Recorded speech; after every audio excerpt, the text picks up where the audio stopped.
آپ دیکھتے ہیں ٹی وی پر ایسے ڈرامے چل رہے ہوتے ہیں، ایسی فلمیں چل رہی ہوتی ہیں جس میں ہیرو دکھ میں سگریٹ پی رہا ہوتا ہے، نیچے پٹی چل رہی ہوتی ہے جی سگریٹ پینا صحت کے لیے نقصان ہے۔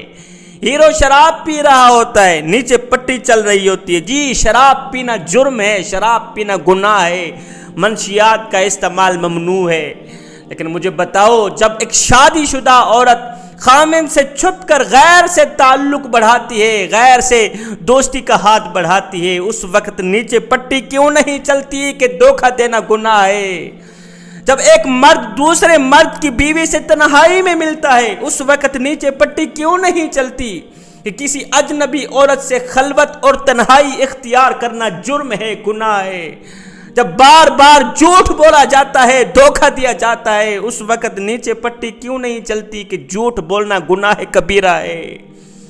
شادی کے موقع پر جب ایک عورت غیر محرم مردوں کے سامنے گھنگرو باندھ کے ناچتی ہے، گاتی ہے، اس وقت نیچے پٹی کیوں نہیں چلتی کہ غیر محرم لوگوں کے سامنے ناچنے والی عورت کو بد کردار عورت کہا جاتا ہے؟ اس وقت نیچے پٹی کیوں نہیں چلتی کہ غیر محرم لوگوں کے سامنے ناچنے والی عورت کو بد چلن عورت کہا جاتا ہے؟ صرف سگریٹ اور شراب نوشی کی پٹی ہی کیوں؟ کیا ہمارے معاشرے کو صرف سگریٹ اور شراب نوشی کا خطرہ ہے، باقی کسی چیز کا خطرہ نہیں ہے؟ باقی سب کچھ جائز ہے؟ کیا صرف شراب پینا گناہ ہے، باقی جھوٹ بولنا جائز ہے؟ باقی شوہر کو دھوکہ دینا جائز ہے؟ والدین کو دھوکہ دینا، والدین کو چھوڑ کر کسی غیر کے پیچھے بھاگ جانا، کسی سے تعلق بڑھانا، کسی سے دوستی کا ہاتھ بڑھانا، کیا یہ سب کچھ جائز ہے؟ کیا صرف شراب پینا جرم ہے؟ کیا صرف سگریٹ پینا جرم ہے؟ باقی غیر محرم لوگوں کے سامنے گھنگرو باندھ کے ناچنا یہ جائز ہے؟ ہم سچ اور حقیقت تسلیم نہیں کرتے، بس ایک دوسرے کو غلط ثابت کرنے کی کوشش میں لگے رہتے ہیں۔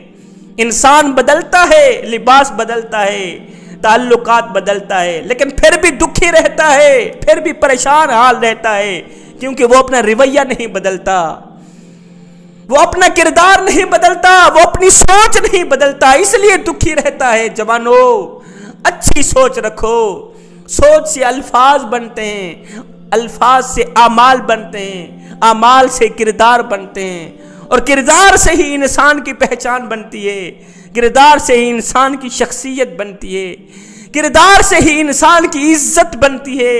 انسان کا کردار سندل کے ایک درخت جیسا ہونا چاہیے جو خود پر کلہاڑی کی ضرب کھا کر بھی کلہاڑی کو خوشبو سے مہکا دیتا ہے۔ گناہ کرنے والوں کو حقارت سے نہ دیکھو، اور نہ ہی نیکیاں کرنے والوں کو، نمازیں پڑھنے والوں کو اپنے سے کم تر سمجھو، اور خود کی زیادہ نیکیاں نماز روزے پر گھمنڈ نہ کرو، کیونکہ ہمیں نہیں پتا، ہم نہیں جانتے کہ کون اللہ کے ہاں محبوب ہے اور کون اللہ کے ہاں مردود ہے، کس کا مقام اونچا کس کا مقام نیچے، کون اچھا کون برا، یہ تو میرا اللہ ہی جانتا ہے۔ مگر ایک بات ضرور ہے کہ آج کا انسان ہمیشہ اچھے انسان سے محبت کرتا ہے، بس ایک میرا اللہ ہی ہے جو برے انسان کو بھی اکیلا نہیں چھوڑتا۔ کسی کو اپنے سے کم تر مت سمجھو، نہ جانے خدا نے اس کو کون کون سے کمالات سے نواز رکھا ہو۔ ایک امیر ٹھیکیدار تھا، وہ کسی خوبصورت عورت پر فریفتہ ہو گیا، گپ شپ ہونے لگی، بات چیت ہونے لگی، ملاقاتیں ہونے لگیں، بات یہاں تک آن پہنچی کہ یہ امیر ٹھیکیدار اس عورت سے شادی کرنے پر تیار ہو گیا۔ لیکن ایک دم اسے خیال آیا کہ کیوں نہ پہلے اس کا امتحان لیا جائے، دیکھا جائے، بھالا جائے کہ کہیں یہ بد کردار عورت تو نہیں ہے، کہیں یہ بد چلن عورت تو نہیں ہے، کیونکہ یہ امیر ٹھیکیدار کسی بد چلن عورت سے شادی نہیں کرنا چاہتا تھا، کسی بد کردار عورت سے شادی نہیں کرنا چاہتا تھا۔ اس امیر ٹھیکیدار نے کیا کیا، اس عورت کے پیچھے ایک جاسوس لگا دیا، جا معلوم کر اس کا اٹھنا کیسا ہے، اس کا بیٹھنا کیسا ہے، کہیں بد کردار بد چلن عورت تو نہیں ہے۔ کچھ دن بعد جاسوس نے رپورٹ بھیجی، وہ رپورٹ کچھ یوں تھی کہ اس عورت کا کردار بھی اچھا ہے، اس کا معیار بھی اچھا ہے، اس کا اٹھنا بیٹھنا بھی اچھا ہے، کام کے علاوہ یہ گھر سے باہر نہیں نکلتی، گرد و نواح حق ہمسائے سارے اس عورت کی تعریف بیان کرتے ہیں، لیکن معلوم یہ ہوا ہے کہ آج کل اس نے ایک گھٹیا ترین انسان سے دوستی لگا رکھی ہے، ایک کم ظرف اور گھٹیا ترین گندے انسان سے اس نے دوستی کا ہاتھ بڑھا رکھا ہے۔ وہ امیر ہے، ٹھیکیدار ہے، اور وہ گھٹیا ترین انسان، بد کردار انسان اس سے شادی کرنا چاہتا ہے۔ بس یہی اس میں کمی آ رہی ہے، باقی یہ عورت ٹھیک ہے۔ آپ لوگوں کو پتہ ہے وہ گھٹیا ترین انسان کون تھا، وہ بد کردار انسان کون تھا؟ وہ یہی شخص تھا جس نے اس عورت کے پیچھے جاسوس لگایا تھا۔ آج کا انسان دوسروں کے عیبوں پر تو نظر ڈالتا ہے، لیکن اپنے گریبان میں جھانک کر کے نہیں دیکھتا کہ میرے اندر بھی کوئی عیب ہے یا نہیں، میرے اندر بھی کوئی خامیاں ہیں یا نہیں۔ انسان نے کوئل سے پوچھا اگر تو کالی نہ ہوتی کتنا اچھا ہوتا۔ میں بتانا چاہتا ہوں کیا دوسروں کے عیبوں پر نظر ڈالنا تجھے زیب دیتا ہے؟ اور کیا دوسروں کے پردے فاش کرنا تجھے زیب دیتا ہے؟ انسان نے کوئل سے پوچھا اگر تو کالی نہ ہوتی کتنا اچھا ہوتا۔ پھر انسان نے سمندر میں بہتے پانی سے پوچھا اوے اگر تو کھارا نہ ہوتا کتنا اچھا ہوتا۔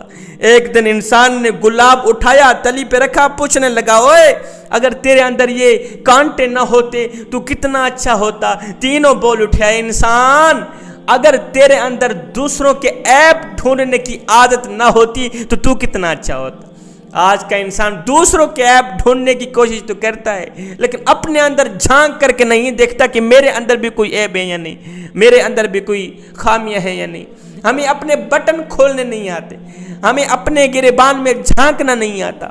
کاش کہ ہمیں اپنے گریبان میں جھانکنا نصیب ہو جاتا، یہ سارے مسئلے حل ہو جاتے۔ جہاں روٹی مزدور کی تنخواہ سے زیادہ ہو جائے وہاں دو چیزیں سستی ہو جاتی ہیں، ایک عورت کی عزت، دوسری مرد کی غیرت۔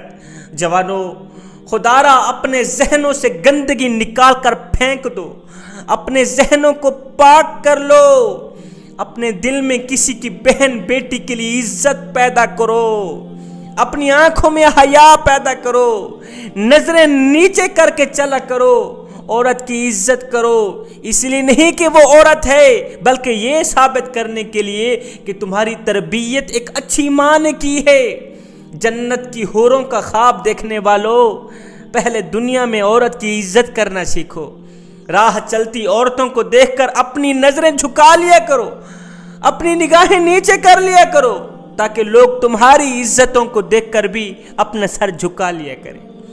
عورت کو عزت صرف وہی مرد دے سکتا ہے جس کی رگوں میں حلالی ماں کا خون ہو، جس کی تربیت اچھی ہو، جس کی نظروں میں حیا ہو، جس کی آنکھوں میں حیا ہو۔ عورت ذات کی عزت کرنا سیکھ جاؤ اس سے پہلے کہ تم بیٹی کے باپ بن جاؤ۔ بیوی کو عزت دینے والے، بیوی کو رسپیکٹ دینے والے شوہر رن مرید یا غلام نہیں ہوتے، بلکہ وہ اس عظیم ماں کے فرما بردار بیٹے ہوتے ہیں جس ماں نے بیٹے کو، اولاد کو عورت کی عزت کرنا سکھائی ہے۔